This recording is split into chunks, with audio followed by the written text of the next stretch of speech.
now being attacked. Like, there is no better fucking self-defense tool than a firearm. Yeah. Having pepper spray for most things can, deter. Boom, boom, boom. I can get away with that.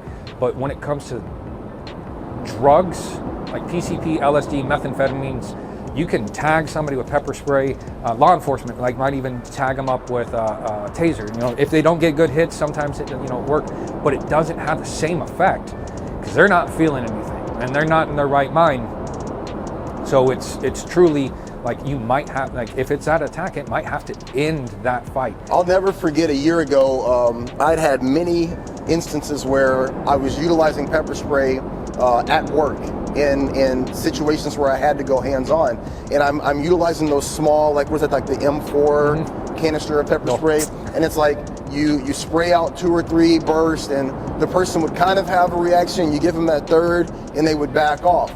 And so me, in my mind, I'm a pretty smart guy, graduated high school. I thought to myself, if I buy one of those big foggers, like the big canister with the huge, looks like the bear spray, but it's actually a pepper gel, I'm thinking to myself, if I have one of those, I can just hose somebody down if I need to, and problem solved, right? So I get into a situation where I go hands-on with this guy who has a knife, and he throws the knife, and I pull this huge canister of pepper gel, and I'm just like, I coat this guy like the Ghostbusters, right? But he's so high, and he sits there, and I'll never forget, he goes,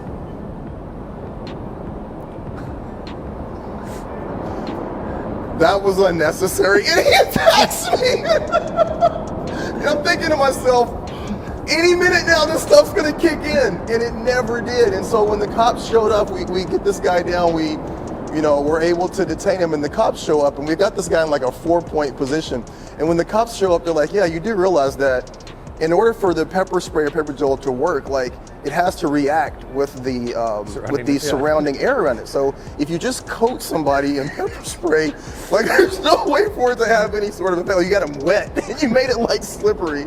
But so understand how to utilize all your tools. But again, anything, whether we're talking about pepper spray, we're talking about a blade, we're talking about a firearm, in any situation, it might not necessarily have that immediate effect. So understanding how your tools work, but then also that mindset of understanding how to actually neutralize that threat. When are you going to be able to neutralize that threat and stop them from doing whatever it is that they're trying to do? And sometimes pepper spray doesn't always work.